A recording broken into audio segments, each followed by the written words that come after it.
Hello everyone, welcome back my new blog. तो दोस्तों कैसे हैं वो आप सब। आशा करता हूँ आप सब भी खुश होंगे, मज़े में होंगे। तो दोस्तों देखिए, जैसे कि आप सब जानते हैं, आज है आओई अष्टमी का व्रत, जो कि बच्चों की लंबी उम्र के लिए किया जाता है। देखिए, हमने सुबह सुबह ही कलश भर कर रख दिए हैं।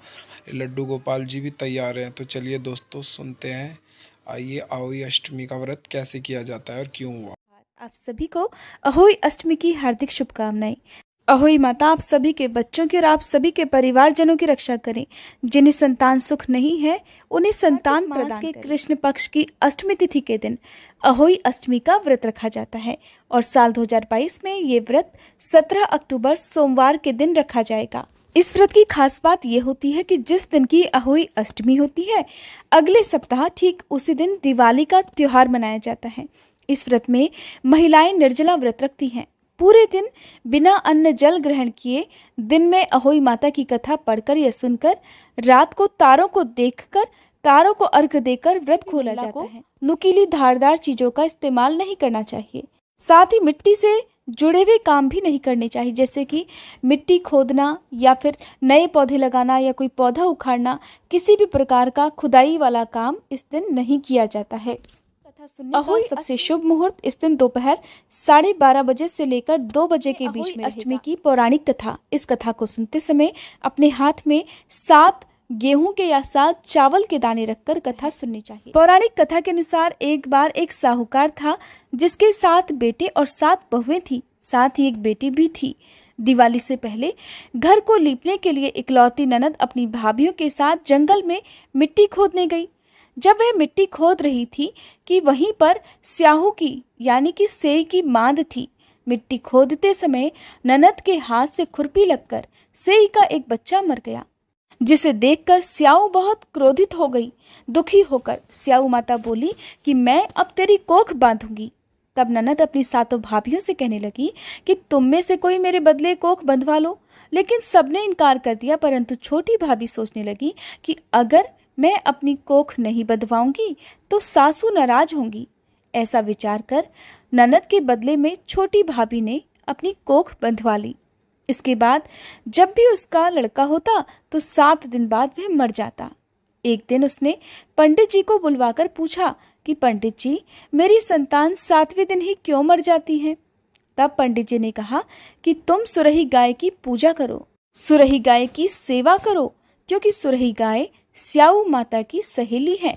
जब वह तेरी कोख खोल देगी तभी तेरा बच्चा जिएगा। इसके बाद से छोटी बहू सुबह जल्दी उठकर चुपचाप सुरही गाय के नीचे साफ सफाई करके आ जाया करती। गौ माता एक दिन बोली कि आजकल कौन मेरी सेवा कर रहा है, सो आज देखूंगी। एक दिन गौ माता खूब जल्दी उठ गई। क्या देखती है कि एक औरत आकर उसके नीचे गोबर आदि साफ करके चली जाती है। गौ माता उससे बोली, मैं तेरी सेवा से प्रसन्न हूँ, जो चाहे वो वर मांग ले। तब साहूकार की बहू बोली कि स्याऊ माता आपकी सहेली है और उसने मेरी कोख बांध रखी है, सो हे गौ माता मेरी कोख खुलवा दो। गौ माता कहने लगी, बहुत अच्छा। अब तो गौ माता समुद्र पार कर अपनी सहेली के पास उसको लेकर चल पड़ी। रास्ते में कड़ी धूप थी, सो वे दोनों एक पेड़ के नीचे, जहां पर गरुड़ पंखनी का बच्चा था, वहां बैठ गई। तभी थोड़ी देर में एक सांप आया जो कि गरुड़ पंखनी के बच्चे को डसने जा रहा था। साहूकार की बहू ने यह देखा तो सांप को मारकर ढाल के नीचे दबा दिया और बच्चों को बचा लिया। थोड़ी देर बाद गरुड़ पंखनी आई और वहां पर खून पड़ा हुआ देखा तो साहूकार की बहू को चोंच मारने लगी।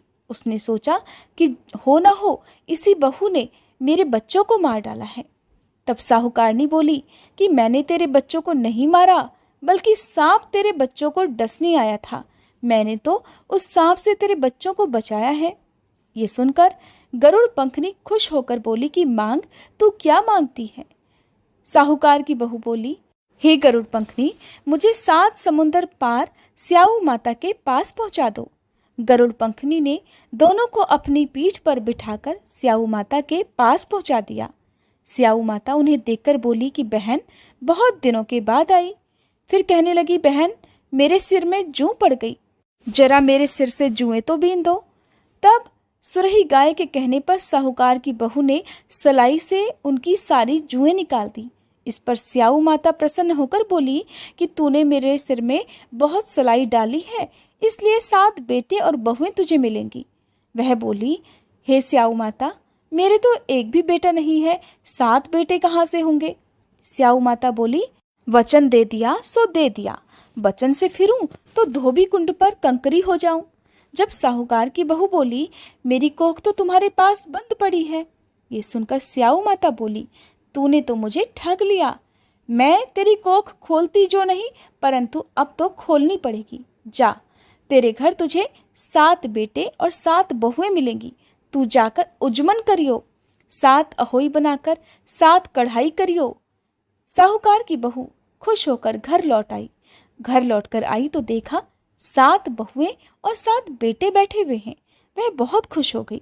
तब उसने 7 अहोई बनाई, 7 उजमन किए और 7 कढ़ाई की। रात के समय जेठानियां आपस में कहने लगी कि जल्दी जल्दी नहाकर पूजा कर लो, कहीं छोटी बच्चों को याद करके रोने ना लग जाए। थोड़ी देर में उन्होंने अपने बच्चों से कहा कि जाओ बच्चों, अपनी चाची के घर जाकर देख कर आओ कि वह आज अभी तक रोई क्यों नहीं, क्योंकि हर साल अहोई अष्टमी के दिन छोटी बहू अपने बच्चों को याद करके खूब रोया करती थी।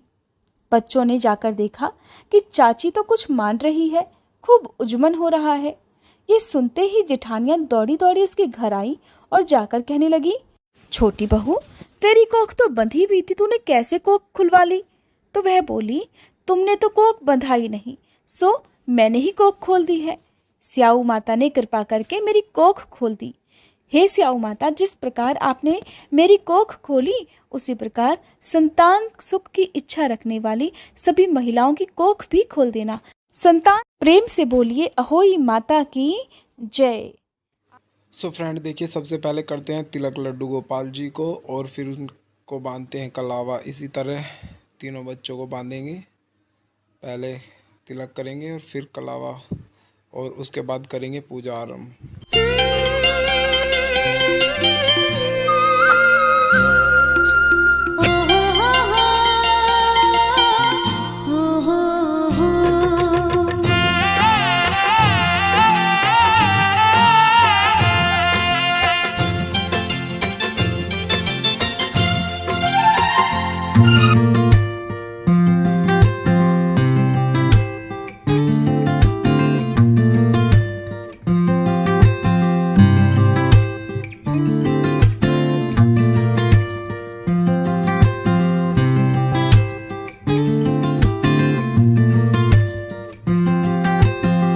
बच्चों का कलावा और तिलक की जो रस्म थी वो भी हो चुकी है पूरी, और इधर मम्मी ने मुझे भी कलावा बांध दिया है।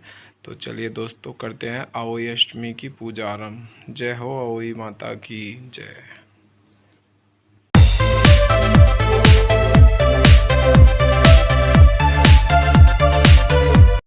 सो गाइस देखिए, अहोई अष्टमी की पूजा हमारी हो चुकी है संपन्न। सबसे पहले देते हैं हम बच्चों को धूप, और फिर कराएंगे लड्डू गोपाल जी को खाना खिलाने की तैयारी, और उसके बाद जाएंगे पापा जी और मम्मी को बारना देने के लिए, और फिर चलेंगे छत पर तारा देखने के लिए, क्योंकि ये व्रत तारा देखकर ही खुलता है।